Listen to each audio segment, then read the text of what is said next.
A very good morning to you, Nigerians. It is a beautiful Thursday morning, and it feels good to be here. And I'm sure you're always looking forward to join us on U45 Morning Show. Well, I'm Adike Uweye Ajiboye saying another warm welcome to a Thursday edition of the program. Good morning, Lagosians. Good morning, Nigerians. It's the 23rd day of November. The month is running so fast already. Honestly, I can't believe it when I check the dates. Well, it's good. Christmas is fast approaching. It's the Yuletide season. But sadly, people, this year's Yuletide might just be one of the driest ever. Let's pray it doesn't happen that way. Because a lot of people are complaining. Anyways, I am Osage Solomon Wilfred. Good morning. All right, it's nice being here. It's nice being alive, and then we're closer to the weekend. So please get ready to have fun, all the fun you can have this weekend, and be good. Shegun Diloladiere is my name. Welcome. Yes, there's a lot to look forward to on today's edition of the program. You remember that just yesterday we looked at the DSS having to flout court orders, and we'll take a clue from the detained former CBN Governor Godwin Emefiele. And today we will continue from there. You know, we were able to get police personality, retired superintendent of police, and of course a legal practitioner in person of Barrister Ogunlano. They all faced themselves yesterday on this issue. We'll continue, like I said yesterday. This time we will be getting the perspective of a former director of DSS, and you will agree with me that the topic wouldn't have been well discussed if we don't have the input of the DSS. So these and many more is what to look forward to on this morning edition of U45 Morning Show. So right about time, we will quickly look at the dailies. What are the dailies saying? After which we will look at our hashtags and trends. Shegun, what is happening? Let's know what's on the dailies. All right, let's kick off with the Daily Sun. The Daily Sun's the headlines says Osun, Edo, Anambra, Kano top 2023 electoral offenders list. Now the writer says 187 lawyers, 16 SANs to begin prosecution of suspects, 1,076 arrested in 35 states. That's quite alarming. I thought Lagos State would have been listed here. I mean, we all saw what happened in Lagos State during the elections. I mean, we're talking about top 2023 electoral offenders. I feel Lagos should have been here. Maybe because we didn't have the governorship election. We didn't have the governorship. Yeah, we did. I don't know how they arrived at this figure, but Lagos State was chaotic. For we who are Lagosians and were here, we saw what happened. You know, so many irregularities here and there, even the internet clips, pictures and videos. Well, quite sad. Osun, Edo, Anambra, and Kano are the top 4 states with the most electoral offenders. Okay, moving on from there, federal government moves to unlock $300 billion in deed capital via land reforms. You find that on page 23. And on page 4, you find former CBN Governor Emefiele gets 300 million naira bail. And then also, court declares Buhari's appointment of FCC's chairman secretary unlawful. You find that on page 5. And finally, you see this. It says Kano Guba NMPP protests, urges NJC to review court rulings. What do you guys think about this one? Protesting that the court rulings be reviewed. Well, it's surprising though, because you know, we talked about this very judgment yesterday, and we're already giving kudos to the Nigerian courts because the judgment for us it shows that indeed these the mandate of the people that has come to play. And when you now talk about the need for you not to, you know, the need for you to always allow, you know, to allow the will of the people to prevail. I think that was exactly what we felt that court ruling justified day before, yesterday morning, right? So now seeing and hearing this, now people saying that they discovered and there is need for them to, you know, this is something that to an extent is making a lot of people also cast aspersion on the Nigerian judiciary. So the question here is, could it be that indeed the judiciary is being used just on this platform while we were speaking with the spokesperson of Nigeria, the spokesperson of Nigeria Labour Congress, NLC, in Lagos State. He made it clear here, saying that the government of the day seems to be using the judiciary to strangulate them. And so the way it's looking now, it's gradually looking like some powerful people are using the judiciary to strangulate the people and ensuring that the will of the people is being, you know, is not brought to limelight, and this wouldn't work for us as a nation. This just needs to be checked. Absolutely. We'll talk to now. The writer says that appeal courts are clerical, typographical. It's just totally unacceptable. Just to, you know, It's not. make the judgments. It's not acceptable. Not to be, you know, well. Fine. I mean, I don't agree with all of this. And well, let's see how the story unfolds. All right. Moving on to The Nigerian Tribune. The Nigerian Tribune. The main headline says, "Sack of Kano governor. Appeal court cites clerical error in CTC as youth protest in Kano." We're just talking about it now. The writer says, "NNPP heads for Supreme Court asks NJC to probe Controversial CTC over victory upheld. APC insists." A lot about this story. For more of that, check page 2 of the Nigerian Tribune. Suspended Adamawa wreck in Niger Republic. Council tells court. Suspended Adamawa wreck in Niger Republic. Council tells court. Page 5 of the Nigerian Tribune. Senate seeks probe into $500 million CCTV contract in FCT. Page 5 of the Nigerian Tribune. ECOWAS Parliament seeks review of sanctions on Niger Republic. Page 29 of the Nigerian Tribune. Still on the Nigerian Tribune. FAC, FG states local government shares 906.9 billion naira for October. Page 6 of the Nigerian Tribune. And finally on the Nigerian Tribune, it says, police officer killed as army police clash in Adamawa, CP fumes. Page 15 of the Nigerian Tribune. This issue of police army clashing, I mean, it's as old as Nigeria itself. Alleged 1.21 billion naira procurement fund. Court grants Emefiele 300 million naira bail. That story is all over the newspaper. Federal government plans 75 billion naira loan to 1.5 million poor Nigerians as First Lady launches market money. What deal? Market money. Market money. Here's another one from the federal government. Another poverty alleviation scheme that would sometimes not see the light of the day. Usually, many of these financial schemes don't get to the grassroots. Shegu, what do you think? That's the problem. So when they, it's a very good initiative, which is support. I like it. It's a very good initiative.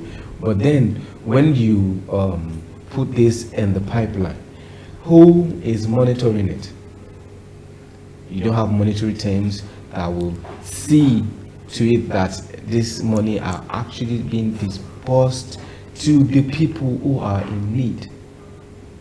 So 1.5 million Nigerians, maybe only 1 million or 700,000 people will get it, and the rest will happen to it. So I think it's a good initiative, but if the government of the day would try as much as possible to have a monitoring team that see to the disbursement of these funds. All right, that'll be all for the Nigerian Tribune. All right, now moving to the Guardian newspaper, the front line, the front page headline reads, "Poor funding raises concerns for 270 new private varsities." You'll find that story on page 6 of the Guardian newspaper. Other headlines reads, Tension in Kano over Guba verdict as Akeredolu Ayedatiwa crisis rocks Ondo. Now this crisis, we now have crisis in Ondo and of course in Kano. That's just what we're talking about, the Kano. And I just hope, Kano is as large as Lagos State, if not even larger than Lagos State. And so I don't know why the Supreme Court will be citing error at this point in time where you want to sack a sitting governor. And now the protest, I just hope they're able to contain it. That's just a prayer. And other headlines on the Guardian newspaper, a Senate laments cyber threats to digital economy, $500 million yearly loss. The stories on page 3 of the Guardian newspaper. Court grants Emefiele 300 million naira bail, orders CBN to update CSO on e-naira. You'll find the story on page 4 of the Guardian newspaper. And now over 200 billion naira exchange rate differential pushes FARC disbursement to 906.96 billion naira. That's some business on the Nigerian Tribune, and you'll find that story on page 18. And now following that headline directly, you have Adelabu, aviation safety and profligacy of public officials. That's the editorial, which you find on page 2 of the Guardian newspaper. And now to another loud headline here, it reads, Governor Fubara opens 2 world-class health facilities. Of course, that is in River State. You're aware that within this month, yes, we are aware of the impeachment, that Fubara was being faced with. Yeah. And luckily, as a man, I believe, is filled with wisdom and knows very well. He knows who his predecessor is and how powerful he is. He was swift and smart enough to immediately go and also apologize. We saw him, apologizing to the FCT minister, Wike, and all of that now has been, swept under the carpet. Well, let me just say, congratulations to Fubara. After that, now he has launched world-class health facilities. I hope this can be emulated by other governors, because this is a time where I would say that even nurses are complaining, doctors are complaining of brain drain. They are all migrating out of Nigeria. True. And the reason is not far-fetched. They've talked about their salaries and not something to write home about. Only hope that government is able to address that aspect. I was going to come there. Launching a world-class health facility is one thing, right? Maintaining and sustaining it is another thing. So the people that are coming to work in it, are they going to be well paid or underpaid? And would they be a professional? What would be the standard? Are they world class? Are they world class as the facility is? So that's a very good one, Solomon. All of these things need to put in check. Perspective, yes. Let's put, who is going to employ these people? I mean, at least let's have one world-class health facility in Nigeria. At least one. So you don't have to go to India. You don't have to Just go to Port Harcourt. It's not that far. But it will be affordable. Well, I only hope that some of these challenges will be addressed in no time, so that we can be proud of our nation, Nigeria. Well, viewers, this is all that we will be taking on Newspaper Review this morning. Endeavor to get these dailies from the Guardian newspaper, the Punch, Daily Independence. I mean, the list is just endless. Daily Times, just get one so that you can also read and develop yourself. I mean, it's just called self-development. It's very key. As they say, information is key to our well-being. So do not joke about it.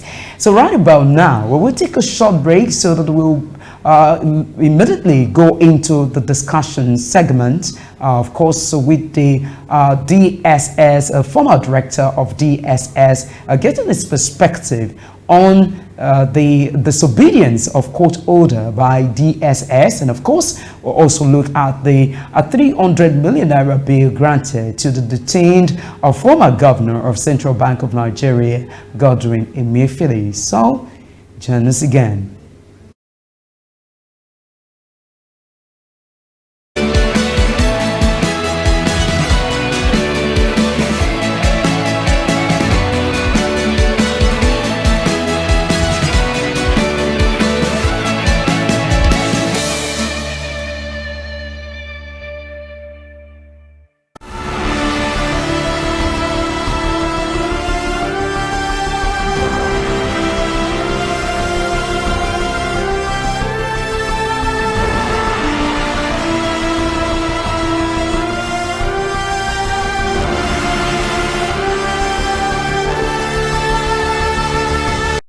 Family ties, a thorn in the flesh. We need to remove him, otherwise we are going to be in trouble. You must kill him today, not tomorrow. Today! There's a handsome prize on your head, and if you can top it, you walk free. She's even awake. She's awake? Will you stop that? And don't you dare repeat that again. What is she doing? I don't know. My son is nowhere to be found and you asked me to relax. I can't. So we're not going to eat? You have to eat. Look at you. So you actually want to eat that food? The way this food is smelling, I think it's really going to be delicious. Oh my son! Oh my son! What are you doing here? I will not let you send her out. She's your rival, you know. I know she's your wife, and I know it's not right for you to treat her like that. You heard me. Send yourself out before I come back to this house. High Chief Major General James. Good evening. What is good about this evening? Huh? What happened now? Don't mind them. You're not going anywhere. You stay. Please. Please. What are you doing out of bed? I needed a drink. You could have called me. I'm not the father of a thief. And that is what your son is. A thief. Stole the document to my house and sold it. And I swear, he's going to rot in jail. It's okay, baby. It's not okay. Hello? Hello?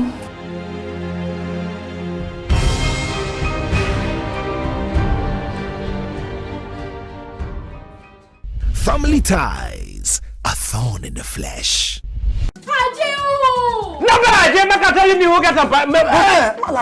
Because they fight all of them, it is always good to live in peace with our neighbor.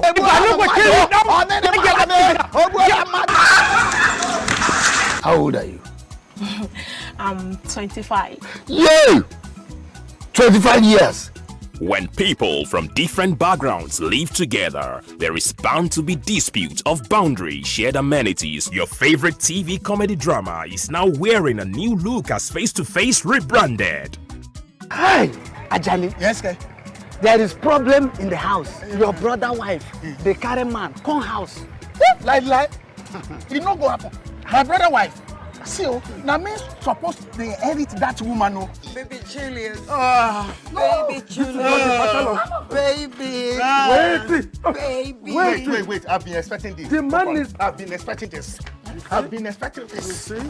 Starring your favorite star actors, face-to-face rebranded. Mama Shule, if you don't get this your rubbish off my precious baby now, I will throw it away.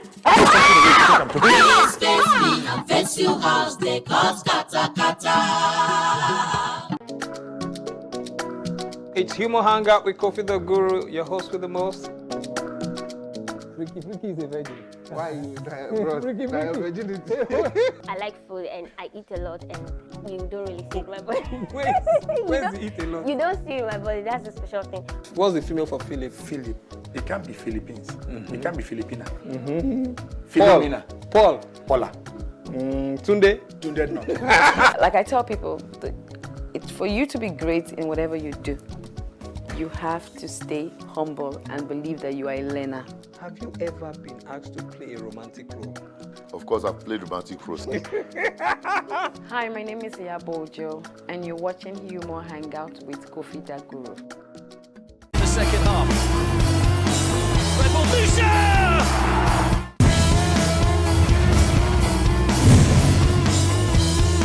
Moses.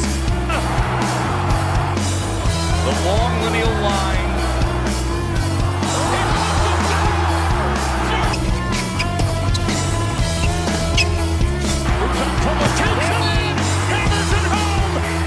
It's lights out and away we go. Bottas gets away well. He's alongside Lewis Hamilton and he's making good progress.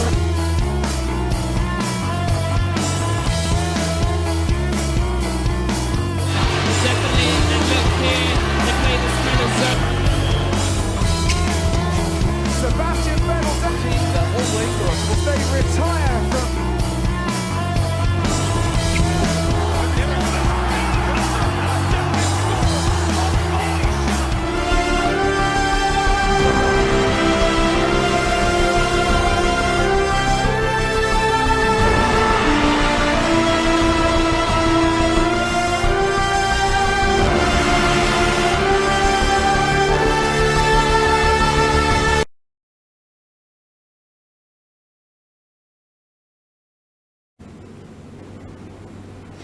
Well, it's glad to have you back and you're still watching U45 Morning Show. Yes, we talked about the DSS having to continue to flout to court orders, and we took a clue from the detained former governor of the Central Bank of Nigeria, Godwin Emefiele. And interestingly, his bail request a hearing opened at the court yesterday. Let me let you know that at Abuja High Court at Maitama, on Wednesday granted bail to the detained former governor of the Central Bank of Nigeria, CBN, Godwin Emefiele, of course, to the tune of 300 million naira with two shutters. But before now, you are aware that he was he was granted bail, and the court ordered that he should be released to correctional service, but officials of the correctional service. But unfortunately, it was a clash between the DSS and, of course, the officers of the correctional service, where we saw that drama that played out at the courts. So today, we want to continue where we stopped yesterday, looking at the implication of continuous disobedience of court order by DSS. How right is this? We are now being joined by a former director of DSS, Dennis Amachree, who joins us live from New York, United States of America. Good morning to you, Dennis. Good morning, Nikkei. Have you joined us this morning? And I must say that you're really looking official. Now we want to talk about official things. So let's do it. So let's quickly hit the nail on the head. We are looking at DSS continuous disobedience to court orders. They seem to continue to flout orders by court. And we are looking at the implication of this on the nation and a verdict of court. First, what's your take on this? Well, I would not put it the way you put it, where you said continuous disobedience of court order. No, I don't think so. You know, the DSS is a statutory government agency that, you know, the rule of law. Many lawyers will not agree, but at the end of the day, they will come to see that the DSS actually, you know, is an agency of government that believes in the rule of law. Now, the particular incident you are referring to about Mr.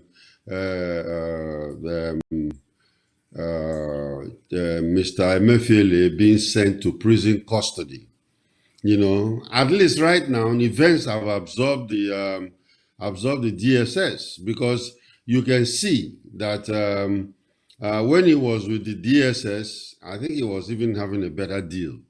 He was taken care of. He stays in an air-conditioned cell, and then of course he eats what he wants to eat. But they saw that sending him down to any of the prisons are porous, very, very porous, and at the same time, you know, people do all kinds of things. You saw what the CDS told the legislators yesterday. You know, people sit in the prison and commit crime outside. And why is that so? Because the prisons are porous.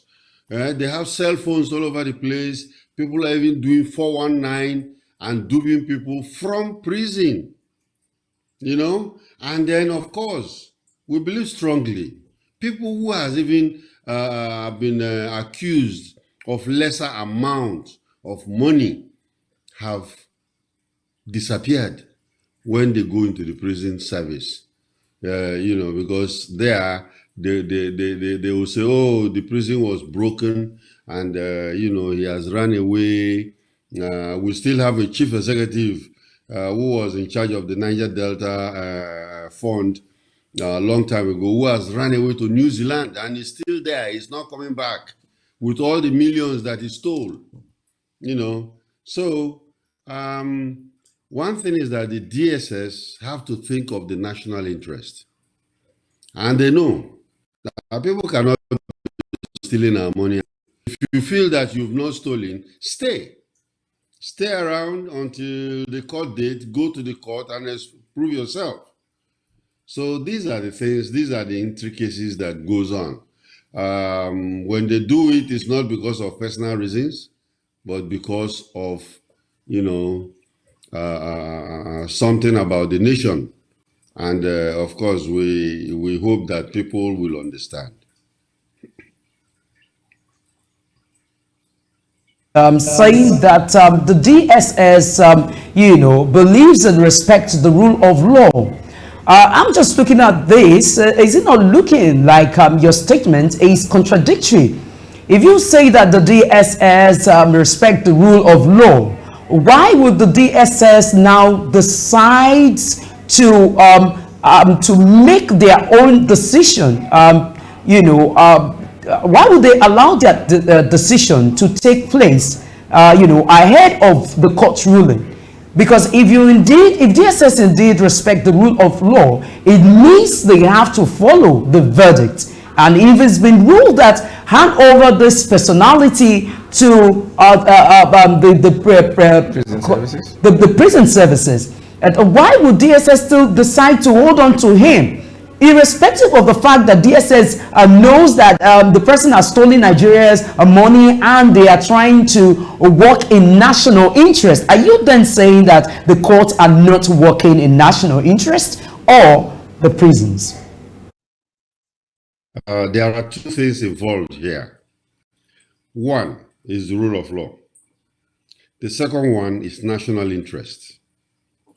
It's national interest. Then, of course, we have a situation where the judiciary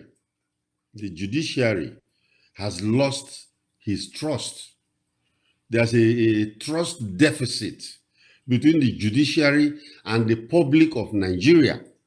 I stand to be corrected. But all of us are witnesses to it, whereby, the one court will give a judgment, another court is going to give another judgment, and it makes the judiciary look very funny. Now, remember that the judiciary is the third arm of government. They are also government. You have the executive, the legislature, and the judiciary. And when the judiciary is not performing, the DSS has a responsibility to uphold the national interest. That's why in advanced countries like the United States, you find out that agencies like the CIA or the FBI will go ahead and carry out, certain operations which are of national interest, but which even the politicians are not aware of. Because sometimes politicians become a threat to national security.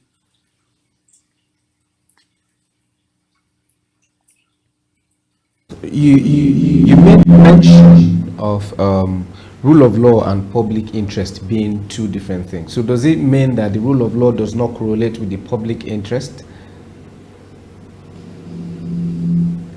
Rule of law supersedes everything. The rule of law. The national interest, not public interest, national interest. National interest is subsumed in the rule of law.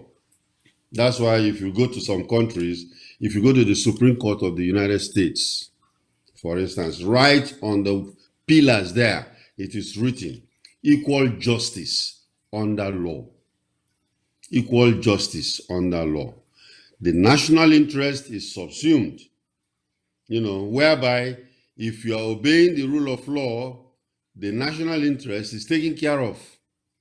But here in Nigeria, you can decide to ignore the rule of law, ignore the national interest.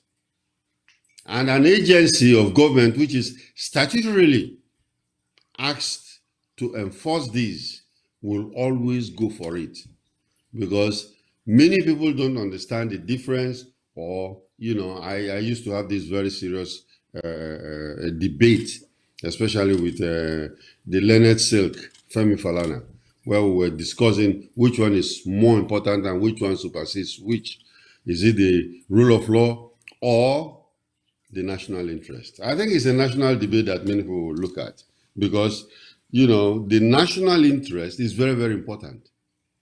The national interest is something that affects everybody, but it cannot be flouted because it's under the rule of law. So if you are obeying the rule of law, then you will not disobey or go contrary to the national interest. So the debate is still going on, and I think a lot of lawyers or even public analysts are going to argue one way or the other. But again, remember, the national interest is very, very important, because as soon as you lose that, that means, you've lost everything. Dennis, talking about national interest, of course, this goes to show patriotism on the part of every citizen and every government agencies. However, in also trying to follow national interest, don't you think this goes to also show that the DSS is proven to be above the law? The DSS is not above the law. It's never above the law. If a DSS officer, including the DGSSS, flouts the law, and it is held and is proven, he's going to answer for it, because Equal justice under law. The rule of law means nobody's above the law. That's the meaning. Let me break it down to ordinary language. The rule of law actually means nobody is above the law. In Nigeria, many people believe that they're above the law either because they are politicians, they have plenty money, and that's why you find out some people will say, do you know who I am? Do you know who I am? And all that, try to insinuate that, oh, I am, this or that. Some people will not even obey the law because they believe that they cannot. You see, they say, ordinary law, at red light, stop. BRT, don't use it except buses. You find people will be driving on it because they believe that, or you remember there was this very, very important incident that was when Fashola was governor of Lagos State. A colonel, a military colonel, was driving on the BRT lane, and Fashola was passing, and he saw him and stopped and said, hey, come out. Why are you driving on this lane? And he was busy saluting Fashola, and Fashola said, no, they have to take him back to the brigade. And then got him reported, and he was disciplined. That is the rule of law. But he feels that because he's a colonel, then he can do it because he feels nobody is going to stop him. And that is the problem we are having. The interest, the national interest. Okay, go ahead. Okay, Dennis, you see, a lot of people have argued in Nigeria that to an extent, it looks that the laws are made for a special, are made for a different group of people. And a lot of times when it comes to the rich, it's like the law would always find its way to favor them. Still talking about this national interest and the rule of law. If you say that the DSS are working based on national interests, then at what point do we then determine that indeed the DSS is not acting against the rule of law?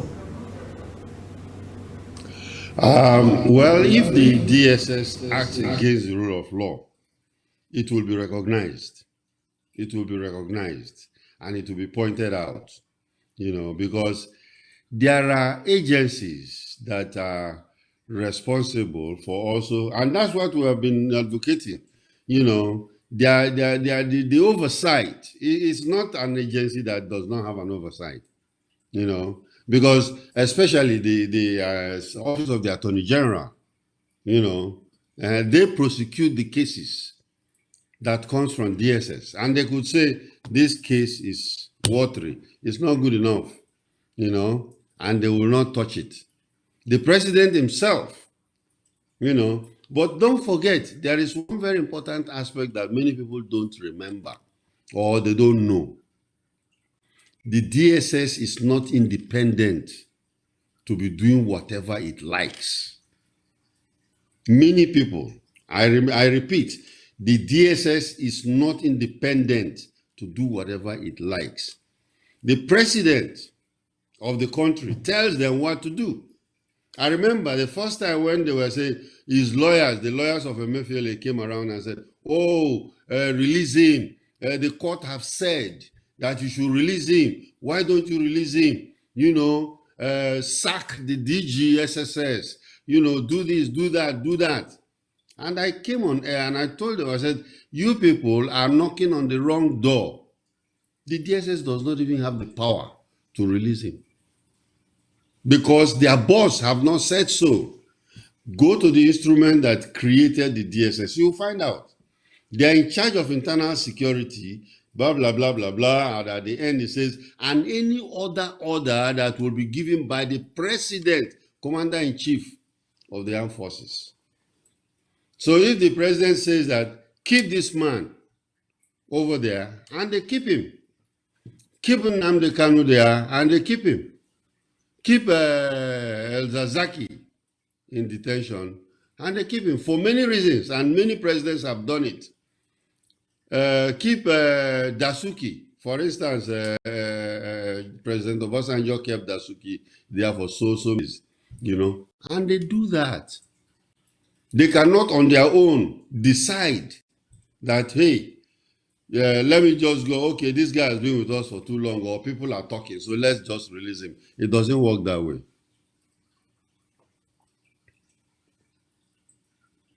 Say, which is Sambo Dasuke. I can remember, of course, it was during the tenure of former President Muhammadu Buhari. He kept him there even when the court ruled that he should be released. He wasn't released. We saw again in the case of El Zagzaki, which you also mentioned. So would I be right then, based on your explanation this morning, to say that the president of the nation are above the rule of law? Well, he's the executive president, he's the president of the country, he's the commander-in-chief of the armed forces. And, I think there are some prerogatives that he has, the president has. But, you see, we don't have strong institutions. Because if we have strong institutions, even the president cannot claim to be above the rule of law. You see what is happening in the United States right now, here in New York. Trump has been taken to court, and if he does not, he risks the problem of going to jail, because the institutions will not allow him to rest for what, and this one is for tax evasion. Tax evasion. The other one was when his followers went and started attacking the Congress on January 6th. They went and attacked the Congress, try to break the windows, go in there, and then he was commanding, but he kept on denying that, oh, I don't know them, okay, fine, you don't know them. They jailed a lot of them. But this particular one, where he was under even tax, ordinary tax. Many Nigerians don't pay tax, and he was hiding the tax in different places, lying about it, and he's been showing up in court. They've taken his mug shots and fingerprinted him as a common criminal. These are things that cannot happen in Nigeria, because in Nigeria, we worship our leaders. And to be honest with you, they are supposed to be our servants, because we voted them in there. But they behave as if they are our Lord and Emperor. And then when they do a small road, we bring out drums and we start to beat and praise them. Thank you, Mr. Governor, for doing this and that. After all, is it his money? So these are the situations we are. There's going to be a fixing of our mindset, and then, of course, put things in proper perspective. Now, Dennis, you talked about Nigeria not having proper systems in checks for our public servants. Now, what type of systems are you talking about? Are you talking about the courts or even the security agents in Nigeria? I'm talking about the institutions, the laws that guide us. Those are the institutions that guide us. The legislature, our constitution, the constitution, what it says and how people pursue it to the letter. The freedom and the benefits that the constitution provide, and the rule of law, of course, that comes into play all the time. If you are driving and they said speed limit is 25 miles per hour, you better follow it, because if you go 30, they will stop you and give you a ticket, no matter who you are. But in Nigeria, there are no speed limits. In fact, there are no speed limits. It becomes dangerous. Anybody can drive anyhow he likes. Over here, there are institutions. There must be if you are driving a car, you must have insurance. Not that third-party insurance that people use to go and show police. You must have insurance so that if you destroy anybody's property, your insurance will pay for it. But there are people just do the insurance paper, put it in the car. The police will ask you, where are your papers? You bring out the fake, because it's fake. Some of the insurance companies don't even know you, and they will just say, okay, this is it. Where is your roadworthiness and stuff like that. The institutions must be strong, because if they are not strong, people take advantage of the rule of law. Whose responsibility then is? Whose responsibility it is to set up these institutions? Isn't it still the government the people have elected in place? It is their responsibility to set up these institutions and not the other way around. So, the legislature, they create is talking about the institution, which is what you have pointed out that is a challenge. As a former director of DSS, how do you think we can begin to build a strong institution that is above our leaders, above anybody? That's number one question. And another question I want to ask you is, in your statement, you said that in Nigeria we worship our leaders. Can you expatiate on this? And how do we stop this? How do we begin to get our leaders to be accountable? I'm asking that because you are in a developed clan. All right. First of all, how do we build institutions? The laws have to be, stated, and then of course it has to be obeyed. It has to be enforced.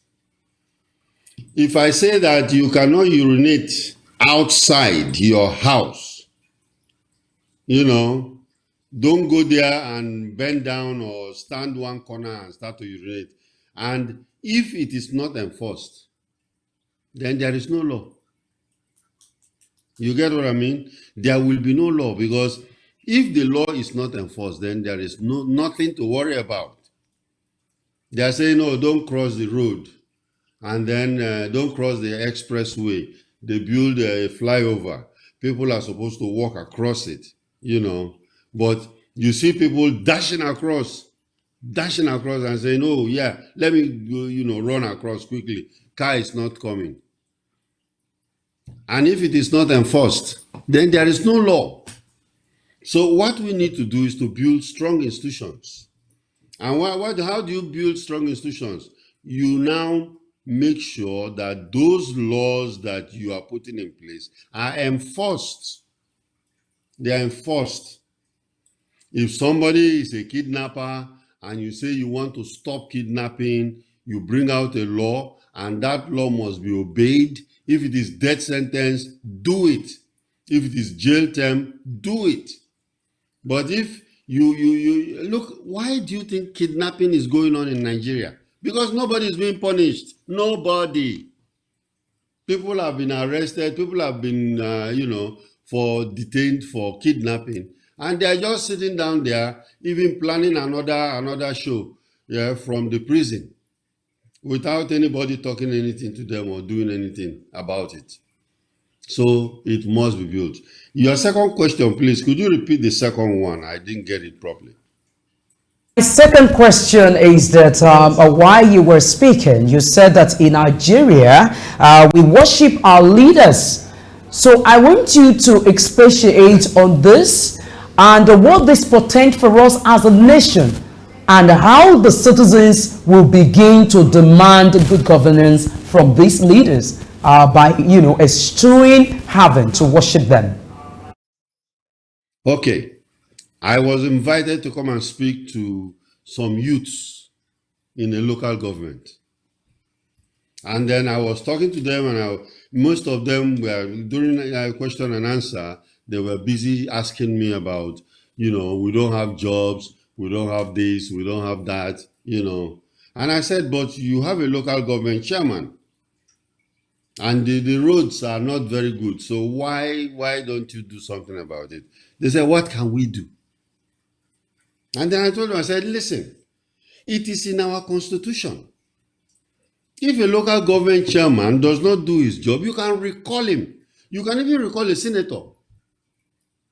You can recall a legislator. You see, you are laughing because you feel that it's impossible. But it's in the books. You know, if he's not performing, he can buy signatures. I can go and collect how many, 1 million signature or whatever amount of signature, and then, you know, present it, and then that guy will lose his position and we will vote in another person. That's how it works. But here, nobody does it. The guy will go in there, he will start doing whatever he wants to do. He does not even go home. He does not know his constituents. You go to see him in Abuja, he doesn't have time for you, you know, but you find out that he is supposed to be your servant. He's representing House of Representatives. He's representing you. He's your servant. But many people don't know this. Because when you go, you come back and everybody, oh, chairman, how are you? You dash them 10,000, 5,000, and everybody is happy. As if it is his money from his pocket that is given to you.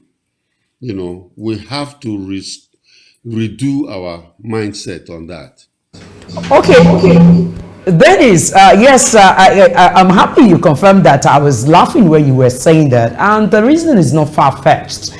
Just how do you begin this conversation where you are expecting the people to hold some of these officials accountable? When the officials, they drive very exotic cars. This is Nigeria where what you preach is not what you practice. Just still talking about the rule of law, the constitution, and how do we ensure that these laws are enforced. It's not as if we don't have laws, we have laws. But the challenge here is who then enforce or who are those to enforce these laws. The question is, and I believe you would agree, that corruption is a challenge. It has eaten deep into the fabric of this nation. And thereby, it becomes really difficult for you to be able to have the right people in position of authority. It is difficult right here in this country for people to exude a confidence and look at the powers that be to demand what is right from them. One is either you are afraid because you're talking about politicians that they have good hold or good grip of the miscreants, the touts that you have there. So just like the former a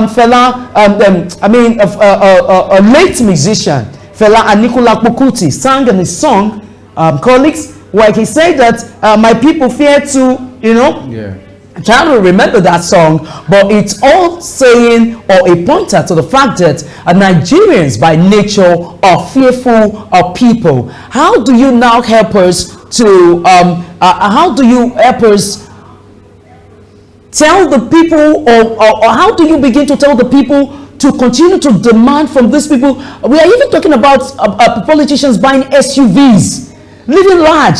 Some of them, you can't even see them to talk to them. So I want you to address that on the way forward. Well, you can see, in fact, the story is raging the whole of last week about spending how much each legislator was supposed to use, 160 million or something like to buy an SUV for a country that is totally broke.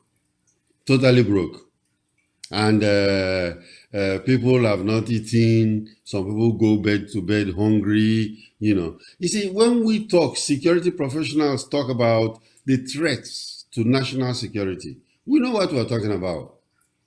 And the ordinary person will not understand, or some lawyers who have already taken their fees from their clients will not understand, because look at what is happening now. Why do you think politicians are fighting tooth and nail to make sure that they get to that position of senator, legislator, president, vice president? It's because of what is in there. And when they get in there, they just forget and they collect, you know, and ignorance. The Nigerians are very, very ignorant. Some people say they are docile. Some people say they don't know their rights. And it's true, many people don't know their rights because when you come to think about it, many people don't know their rights. You know, a policeman, no matter what you have done, cannot slap you. For instance, openly cannot. All right? But a policeman can slap you and you might even I think, Dennis, that statement you need to rejig it in the sense that you said policeman cannot, but I think that should be policeman should not, because this is the country where, because even if I say Nigerians are afraid, colleagues, we witnessed during NSAS where some Nigerians came out to demand what they wanted, just based on the terror launched on them or meted on Nigerians by many of the SARS. And we saw that the government brought in military and the state shooting, and up until now it has been denied. So could it be that the reason why many Nigerians are not demanding their right, because I know that at least a significant number of Nigerians are educated, because even if we look at what we're doing, how we're doing in the diaspora, many Nigerians, it's pretty difficult in any sector abroad, you won't find a Nigerian there, and is doing very well. Even in their schools, Nigerians are topping. So, and now coming down to Nigeria itself, it seems to me that it's not just that the people are afraid, but it is about the security, because the government, the politicians are in charge of security, and even the touts that can do and undo, and who now bears the cat here. So I want you to speak specifically to how Nigerians will begin to demand their rights and they are guaranteed of security. Do you know why they are denying that they shot people during NSAS? It's because they know that it's wrong. They know it's wrong. They are not supposed to do that. But they did it, and then of course, when the people now started to ask, then they started to deny, So the thing is that knowing our rights, there are many agencies that are supposed to do that, including the media, telling people their rights. You have fundamental human rights. What are these fundamental human rights? The right to happiness, the right to congregate with your friends, in a peaceful atmosphere, and demand it, because you see, Nigeria, like I said, poverty is becoming a very big, it's a big problem for all of us. Poverty and corruption. So somebody who is poor does not know his rights, and a policeman will come and, he feels that, okay, to survive, let me go and buy a bag of orange and sell it by the roadside, or corn, a bag of corn, and put fire and be roasting, corn by the side.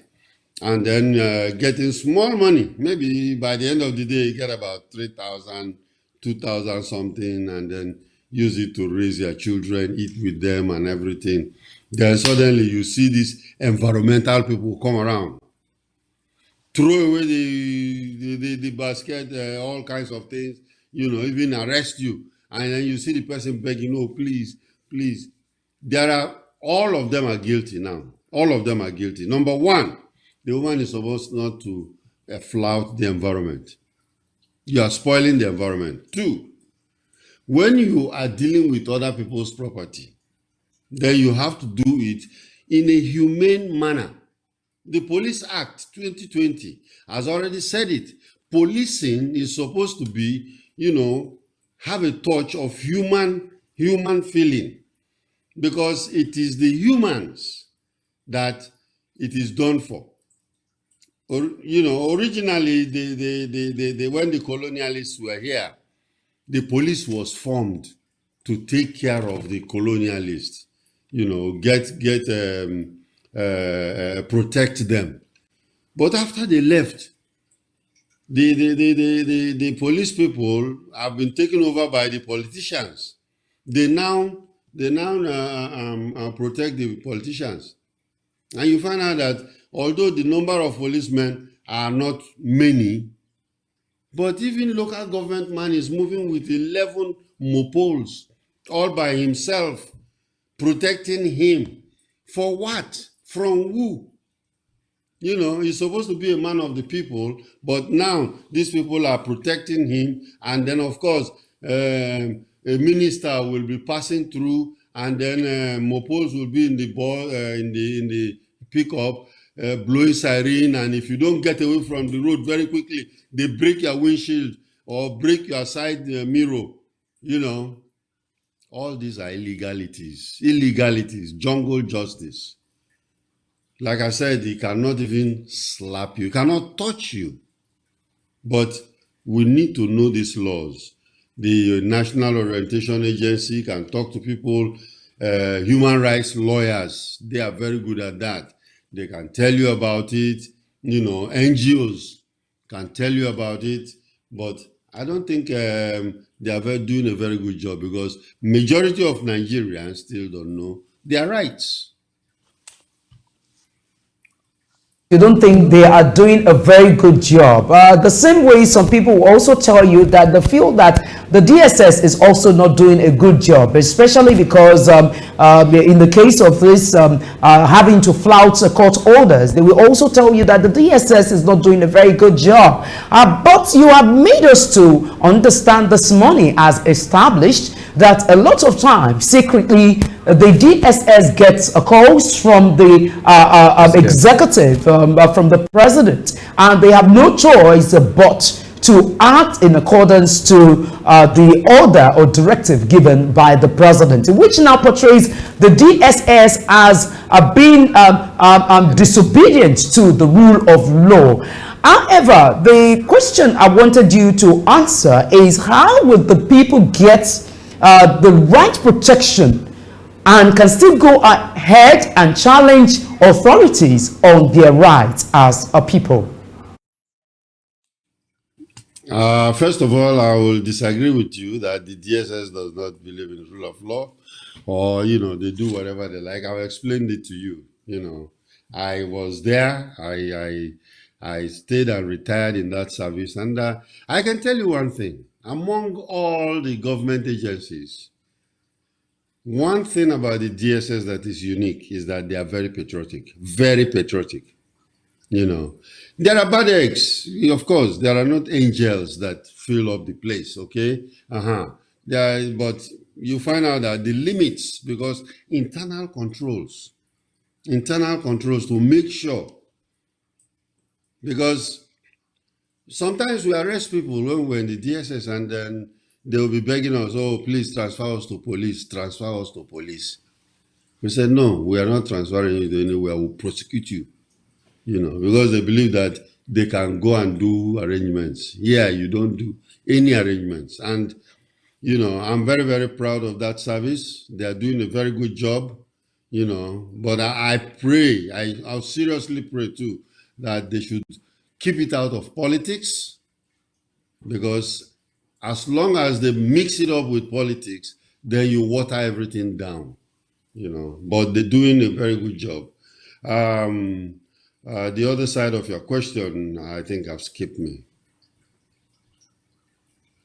Part of my question is, how will Nigerians get a very good security and at the same time can still go ahead and challenge the authorities that be on their rights? That is the last question I asked you earlier. However, I want to ask you a direct question because of course you praised the DSS, and of course I do not expect otherwise, because this is a service that you have been a boss, so it is expected. Although what is going on now, you might really not be able to tell, but we are speaking as members of the Fourth Estate of the BEM, and based on what we saw, because even in court they even stopped many journalists from doing their work, you know, they drew the line, all right, and that's another topic for discussion. Now, the direct question I want to ask you, Dennis, is who really is the DSS answerable to?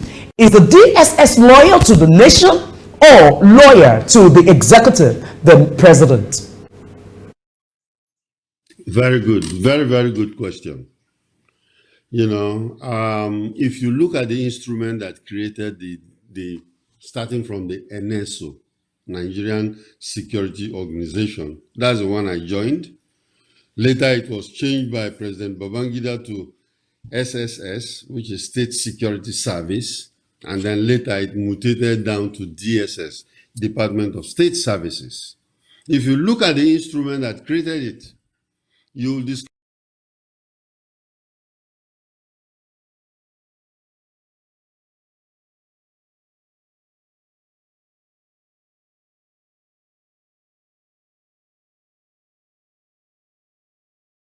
Okay, you know what? I think that's a network challenge. That's a port network. You see, I think Dennis has been able to establish something very critical this morning, which is the fact that a lot of times the DSS are interested in following court order, but of course there is a masquerade somewhere. Okay, guys. Dennis Amachree is back. Dennis, okay, please ride on. The network was poor there. Yeah. So at the end of that requirement, you see the job description is also where it says that and any other order or direction coming from the president of the commander-in-chief and president of the country. And of course, later they put National Assembly. That means those are the direct bosses of the DSS. Okay? Yeah. So these are there. We have been advocating that we would want the DSS to be independent, adjust this constitution to allow DSS to be independent. That way, they will stick to the national interest only and enforce that. Because when you say, okay, you will do everything, including any order that the president will give to you. Remember, the president is a party man. Maybe he's from party XYZ, and XYZ manifesto says that he can do this, that. And then you try to do that, he will tell you to do it. If you don't do it, you better resign and get away. Because it's your boss, and that's what he said that you should do. But if you do anything that is illegal, if the agency is independent, then they should be able to call him and tell him. And it has happened in the United States here. You've heard about President Nixon. President Nixon is a Republican president. During the campaign period, he went and wiretapped. He went and sent his people to send listening devices into the other parties' headquarters at Waterloo. So when they did that, they were listening to whatever the Democrats were saying until somebody exposed them, And when it was exposed, that's illegal. The FBI came out and told him that what you did, Mr. President, is illegal. You better go and resign. Go and resign. And the man said he will not resign. After all, the Secret Service is going to protect him. So the foreign minister or foreign secretary came to him and told him that, look, you better resign because they have left you. The Secret Service have left. They said they are not going to fight the FBI because of this national interest that they want to protect. Now, all of them are going to protect the national interest. You have flouted this. And if they come here and arrest you, you are going to jail. Straight away, you are going to jail. He went to his window, he looked around, and there was no Secret Service personnel. So he called a press conference and resigned. And that's how the tenure of President Nixon came to an end. That cannot happen in Nigeria because you are not going to attack your Oga. The president is your excellency, your excellent. And we are so subservient about it, And you find out that, your excellency, Mr. President, commander, anytime they want to introduce the president, they will tell you that it's the commander of the armed forces and commander-in-chief of the armed forces. And the American president is also the commander-in-chief of the armed forces, but you will never hear it. So we are too subservient, and the politicians are very aware of that, so they take advantage of us as citizens and do what they want to do. But to create strong institutions, people have to be aware. Education all over the place. Okay, so Dennis, this is quite explicit now. What do you suggest as the way forward? Quickly, what do you suggest as the way forward? Because yesterday when we had Barrister Ogunlano insisted that nobody is above the law. Even when the security experts was saying that the rule of law is different from the rule of practice, which is exactly what you have also justified this morning. Yes, by using national interest, and a rule of law now. So it's just use of words here that is different. So now, and the security experts also said that there are areas in the laws that must be adjusted. But here we are, you have told us that it is not about areas to be adjusted, but enforcement of these laws. But what do you suggest as the way forward? Well, I think public awareness, public enlightenment is key. People should know what's going on. People should be more interested in politics. Because one thing is this, after election, now, immediately elections are over now, watch. Everybody goes back to what they're doing. Nobody's interested. And people will just be doing what they like. The politicians will just be doing what they like. They will be driving all the new SUVs, although people have been shouting about it. They will be driving it and nothing will happen. They will be carrying all the fat in a very poor country. Our legislators are the highest paid in the world, and when you tell them, they will go ahead and try to justify it. Oh, we have to buy strong SUVs because the roads are bad. That's an indictment on themselves, because if the roads are bad, why are you in government? What is the government doing about the bad roads? So we need to. And of course, that's why I like human rights lawyers. Although they don't like me too much because they believe that I'm a DSS retired officer. They cannot trust. But the point is that we are for the same objective, okay? The rule of law, national interest, all of us want it to survive and work. The lawyers are supposed to be good. They should go ahead and then, of course, propagate it. It's not because after they've gone to collect their fees from a criminal client, and then they will come back and try to hit on the security agencies that, you are not obeying court order, and when they even know that even the judge himself has been talking nonsense, So that is not how it works, So we want a situation where the strong institutions will maintain, the rule of law. And then no matter whose ox is God, the rule of law stands. And we don't look at faces. We don't know who you are, whether you are the president's son or you are whoever. When you do anything, that's why you find out that in the judiciary, the ladies, her eyes are blindfolded. She does not recognize anybody. She will do what is supposed to be done.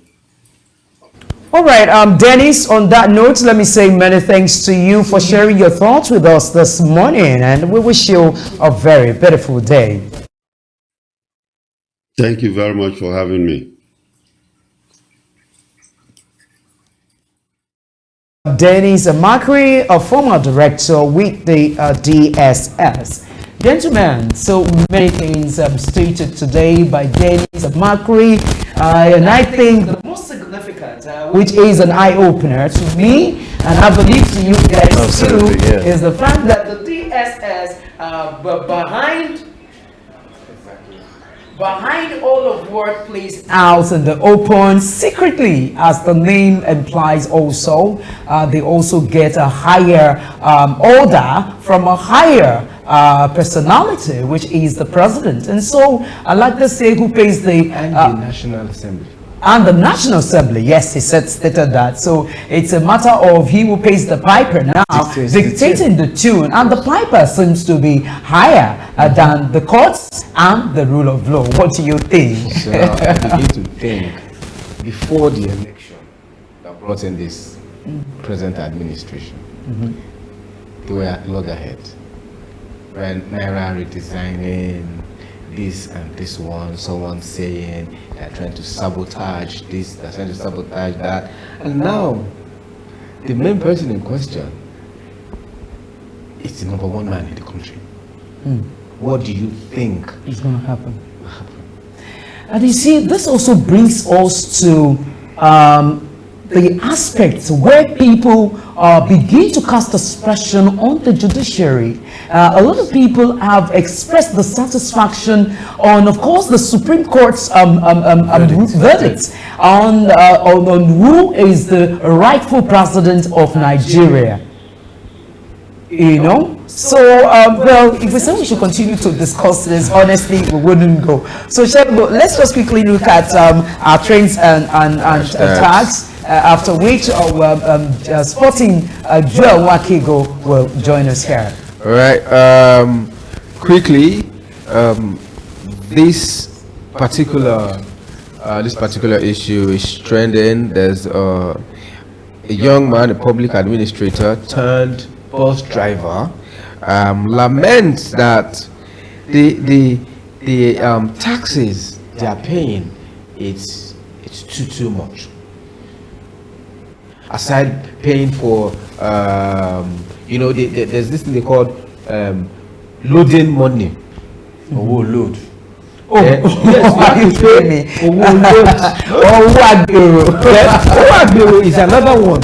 For Lagos State, yes. Owagbo is another one. Oh my. To load is another one. Then there's Owo last man. Then there's Owo police. You understand? And then the local governments gives them. Look at they even show the tickets there. Yeah, so these are the tickets. They have their ticket. They have their evidence. This is no. The guy laments, and then my concern is the roads are bad. So what are they doing with all of these funds? I'm confused. The roads are bad. You pay all of this money, and then at the end of the month, you still have to repair your vehicle because it must be damaged one way or the other. A few months ago, on my way to somewhere in Ogba, the cab I boarded, the guy was telling me that he pays on a daily basis 3,000 naira for all of these settlements. Can you just imagine? You see why they say, you see why commuters are the ones bearing the brunt of all of these monies. Exactly. And you see, the truth of the matter is, government has really empowered these people, and this is making a lot of people angry. But I must tell you that on my own road, the Oshodi is down now. I think 2 weeks ago, the bus drivers staged a protest where they said that they are tired of last man on that road. it was after that that the LASMA official was chasing a particular offender, and then he killed 2 sisters who are Loma sweepers, you know. So I think this has put to rest, because now the motorists themselves, the commercial motorists, are now saying they are doing the job themselves. And honestly, the road has been very free, because they say it is LASMA collecting one money or the other from them that is. Well, Shegun, I wish we can continue with what trends and tags, but unfortunately, this is where we're going to stop it. We will take a short break for us to bring in Joel Wankego to tell us what's happening in the world of sports. So stay with us.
Welcome back from the break. You're still watching U45 Morning Show. Of course, our program wouldn't be complete without the touch of sports. You know, Nigerians, we are lovers of sports. And here is Joel Nwakego, the sporting Joel. Joel, what's happening in the world of sports? A lot is happening. First of all, good morning to our viewers. You're welcome to Sport Train. And you look so delectable yourself. Oh, thank you so much. Some said I went on AWOL. I don't know how true that is.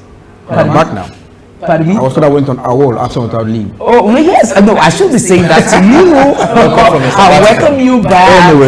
Anyway, it's good to be back. Yes, NWFL kicked off as the Nigerian Premier League kicked off also. We had games from Robo Queens, the Pip Sunshine Queens, 5-0. And for me, I just said yesterday that Robo Queen, that they're first to the record when it comes to Nigerian female football, and they just proved that yesterday in the game between Robo Queens and Sunshine. Also, somewhere in Abia, Angels, Confluence Queens, and the all record and away win. And I think it's good where you have the ladies football. It's really taking a toll in Nigerians. I mean, I don't know if the focus will shift from the men's football to the ladies, because nothing is happening right now. I think it's high time. It's high time that the ladies begin to take their place in the world of sports. I mean, let it not just be about men alone, you know, showing so much interest in sports. Yeah. Because honestly, a lot of girls are doing well when it comes to football. I don't know of any other games. And of course, because the attention needed is not given to that females football, that's the reason why you're not seeing a lot of people excelling in that area.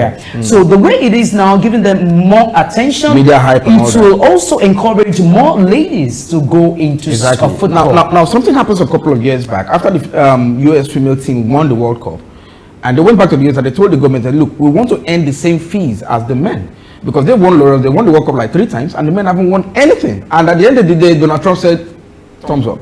We might see something like that in Nigeria, don't you think so? Yeah, we might, but we know Africans and our culture, we just tend to give men, you know, just tend to be exactly.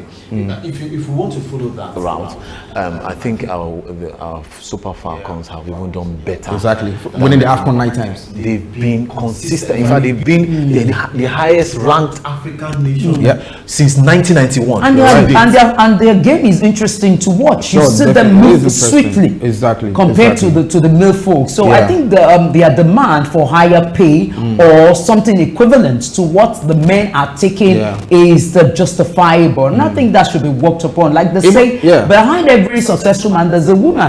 And look at what the women are doing. So please just let it be. Anyway, in the last World Cup, we had 24 female teams all the way from other countries in the world and graced that tournament. And FIFA said the next World Cup will be 32 teams. That tells you how powerful it is. It's getting more interesting. Yes, more interesting. Anyway, they say when you know better, you do better. Haruna Quadri organizes a tournament year in, year out, and this is the 3rd edition. Haruna Quadri is the best in table tennis in Africa.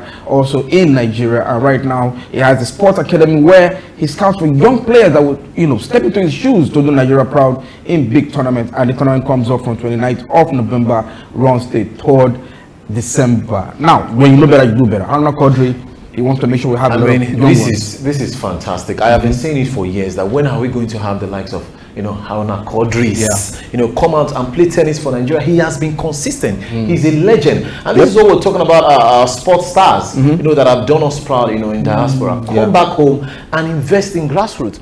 Commendable for me from Amachree. Dispensation. So the diary, the former Minister of Sports, said that he cooked up a policy called "Adopt an Athlete." Wherever you are, especially the rich ones, the elite of society, just take one athlete, sponsor that athlete, and they actually did, and it's really working out. Oh yeah, that's a good one, and I think Sunday should be commended for that very idea which he brought in. It's a very noble one, because even in professions, why do people even go for industrial training? The reason for we to go for industrial training is for them to be a mentoree to a mentor, and so if they introduce that in sport, it's a very good one, which is going to do as sport a very good big time. Yes, big time. exactly. Now something really funny in NPFL, the Nigerian Premier Football League, the COO Davis Nowumi, that's the chief operating officer, said we can't have a VAR in the NPFL because it's expensive. One machine costs about $300,000. I mean, it's absurd. This is since the 3 years of independence. Our football has grown to, a big height and major height. Why can't we have VAR, $300,000? Now, and the referees keep making errors, incompetence, human errors, and all that. So when you have a VAR, it gives the referee, some form of, less stress and all that. And I said it's expensive. Well, that would really tell us that we cannot compete favorably with the Western world when it comes to our sport, and we have the money.